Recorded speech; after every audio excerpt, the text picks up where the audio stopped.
তোমাদের জীবনে যাই করো, তুমি হাউস ওয়াইফ হও, গৃহিণী হও, অথবা শিক্ষক হও, অথবা যাই হও, বাড়িওয়ালা হও, ভাড়াটিয়া হও, তুমি যে পজিশনেই থাকো না কেন, তোমার জীবনের জন্য আমি একটা রাস্তা ঠিক করে দিয়েছি।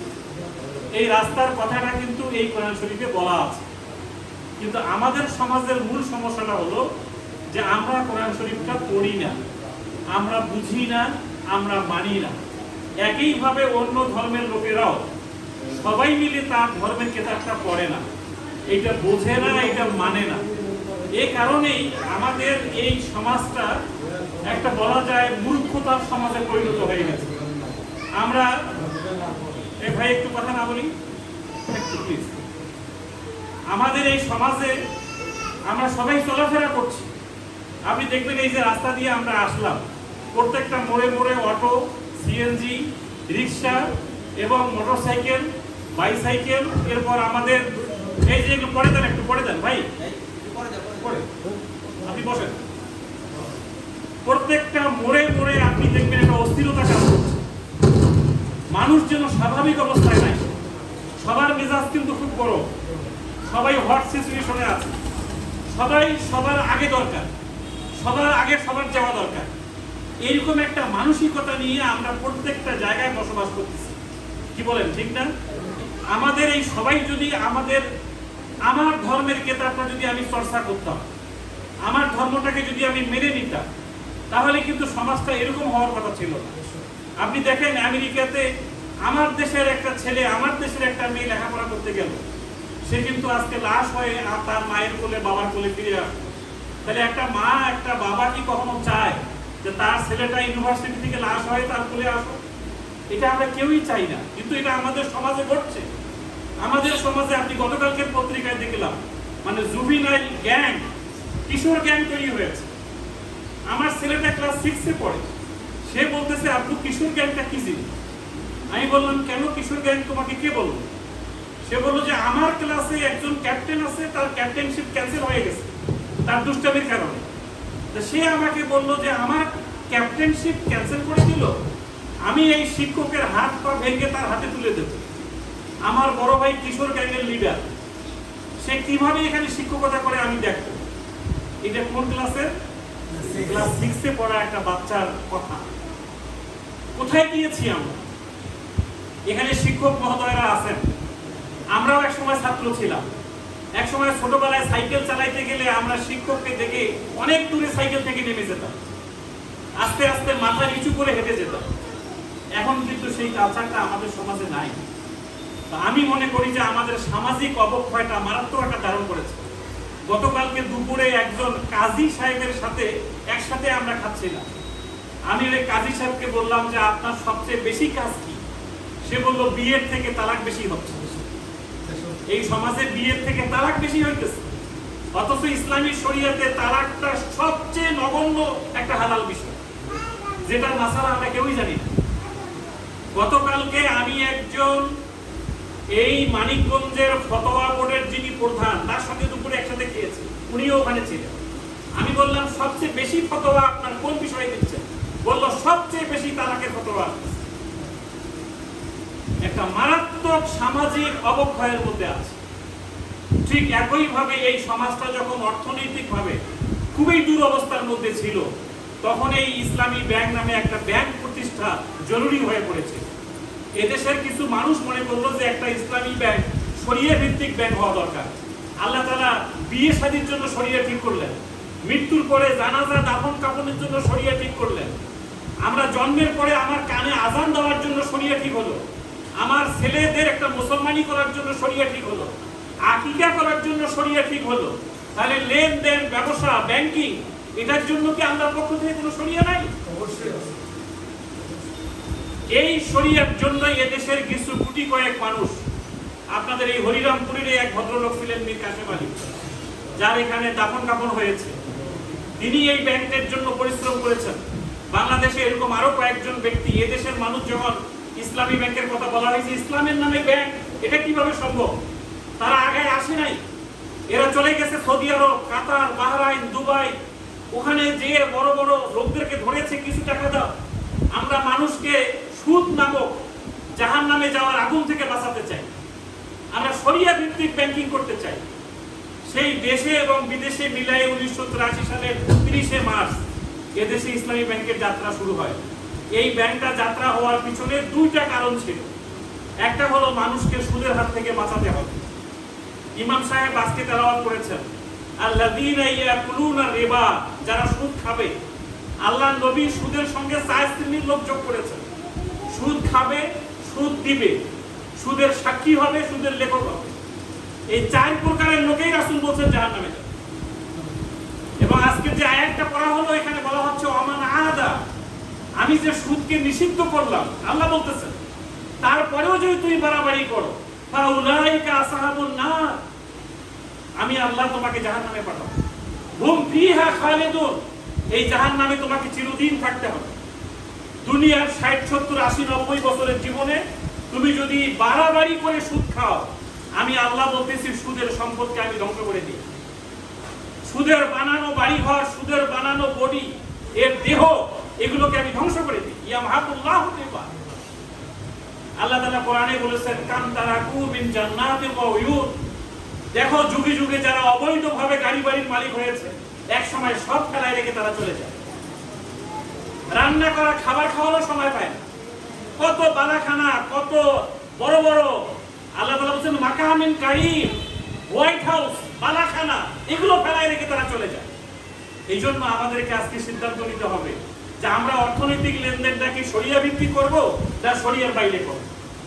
আপনারা জানেন যে আমাদের নবী মুহাম্মদ রাসূলুল্লাহ সাল্লাল্লাহু আলাইহি সাল্লাম, তার স্ত্রী ছিলেন খাদিজা। এই খাদিজা হলো আমাদের মা। খাদিজা সম্পদশালী ছিল, অনেক টাকা পয়সা ছিল। তিনি ভাবছিলেন তার টাকাটাকে কিভাবে সুদ ছাড়া সমাজে বিনিয়োগ করা যায়। তিনি একটা আস্থার জায়গা খুঁজছিলেন। এইটা খুঁজতে যেয়ে তিনি যাকে পেলেন তিনি আমাদের নবী মুহাম্মদ রাসূলুল্লাহ সাল্লাল্লাহু আলাইহি সাল্লাম। এখানটাকে পেয়ে বললেন যে আমার কাছে ফান্ড আছে, টাকা আছে, তুমি এটা নাও, ব্যবহার করো। সিরিয়াতে যাও, দামেস্কে যাও, বাগদাদে যাও, ব্যবসা করো। ব্যবসা করে যা লাভ হয় তুমি আর আমি ভাগ করে নেব। যদি এটা লস হয় তাই দায়িত্ব আমার। এই সিস্টেমটাকে ইসলামী শরীয়তে মুদারাবা বলে।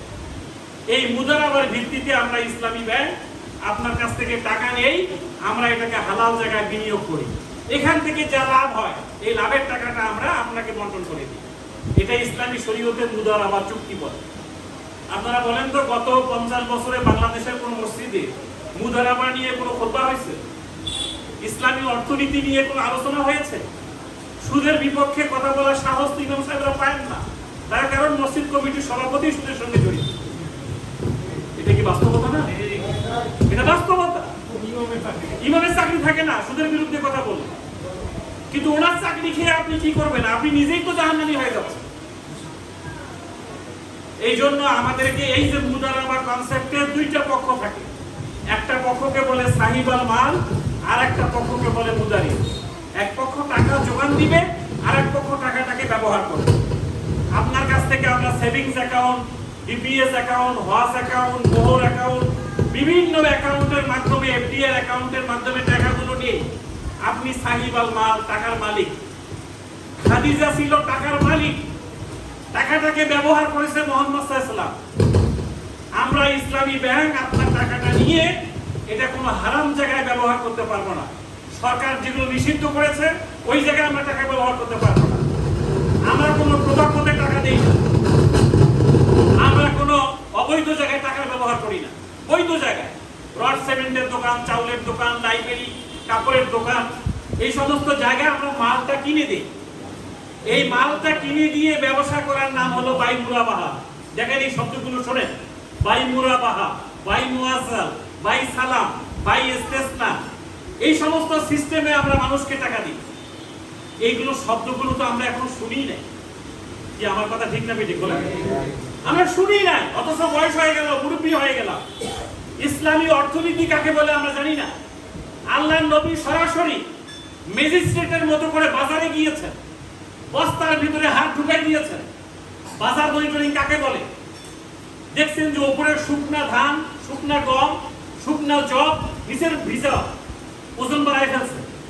আল্লাহ নবী বলেছেন এটা চিটিং, এটা বাটপাড়ি, এটা প্রতারণা, এটা চলতে পারে না।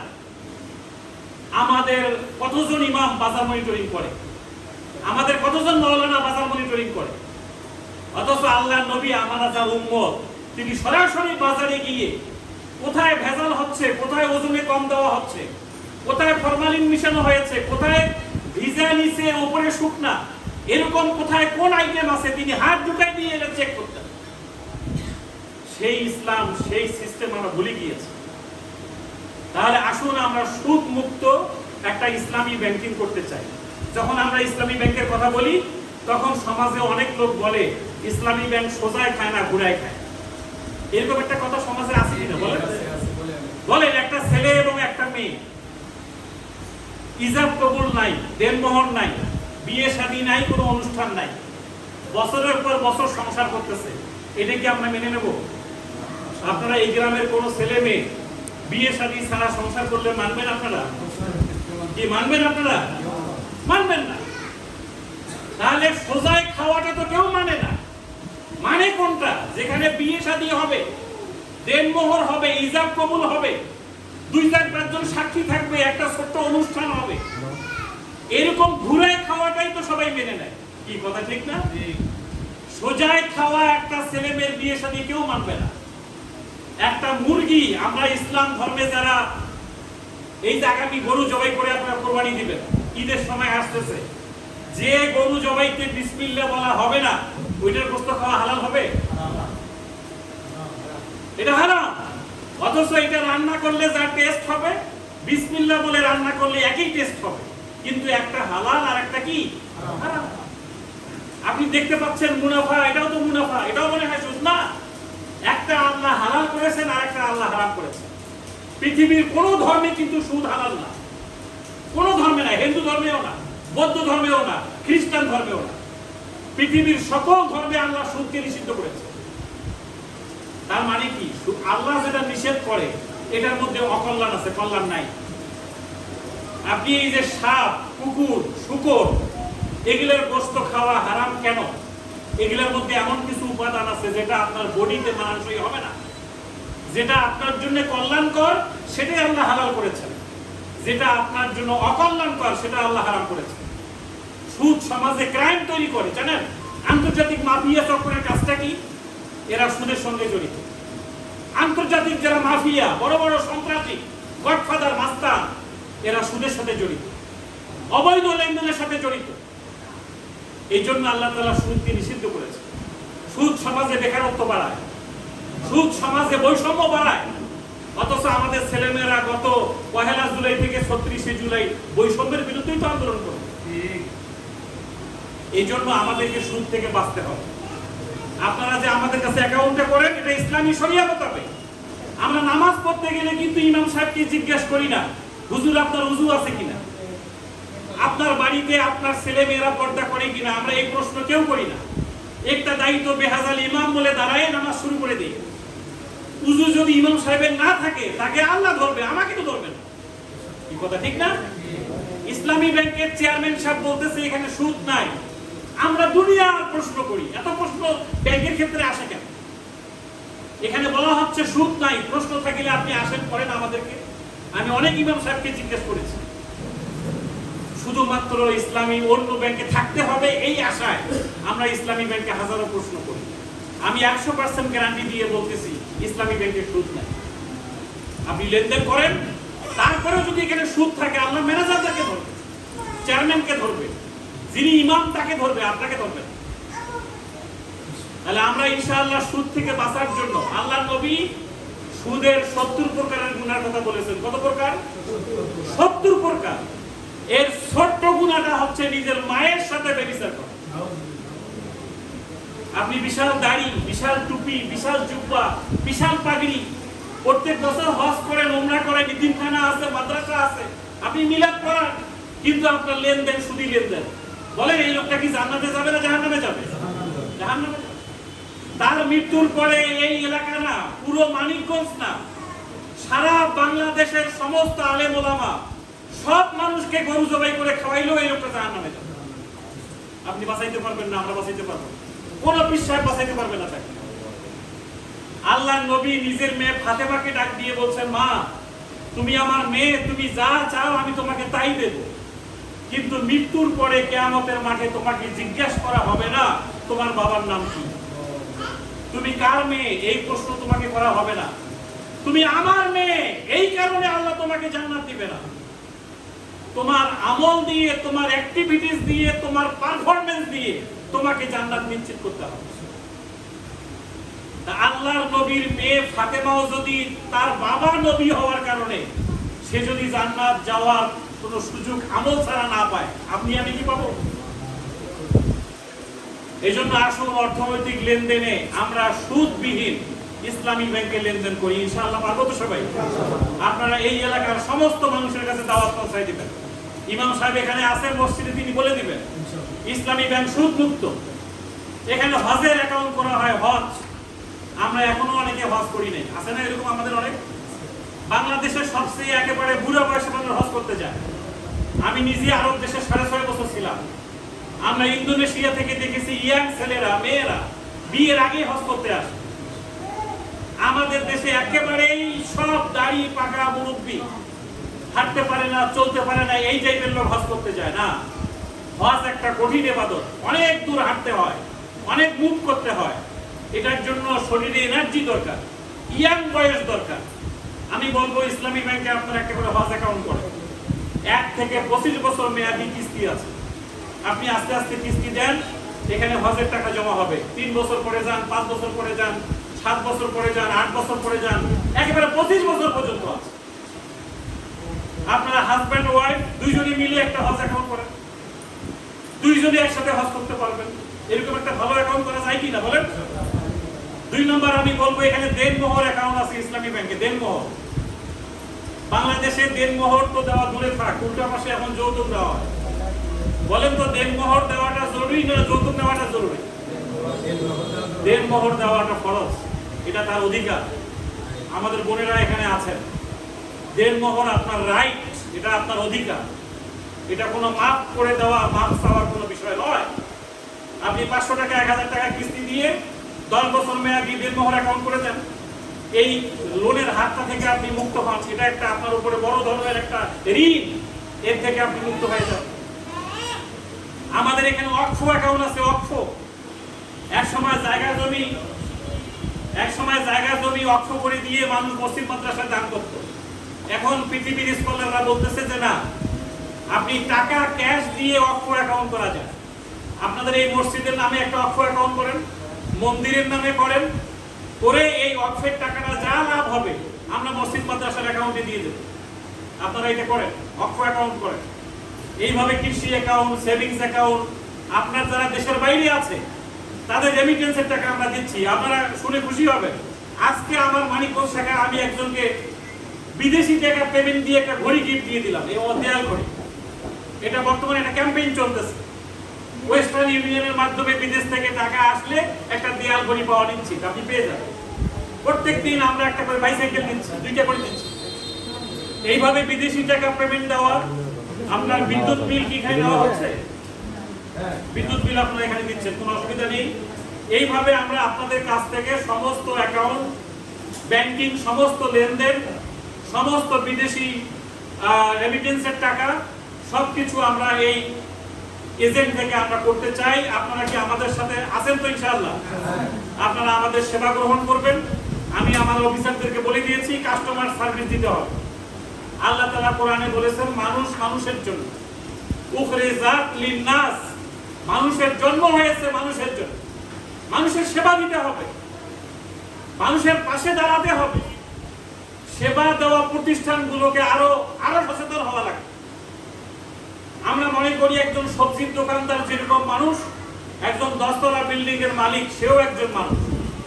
তার বডিতে যে রক্ত চলে, একজন সবজির দোকানদারের বডিতে সেম রক্ত চলে। সে দুইজনেই মানুষ, আমরা দুইজনকেই সেবা দিতে চাই। এই জন্য আপনারা সেবার ব্যাপারে বলেছেন, কোনো প্রশ্ন নাই। আমরা মানিকগঞ্জ শাখায় ওটা বলে দিয়েছি, ইসলামী ব্যাংক মানুষের পাশে দাঁড়াবার জন্য কাজ করছে।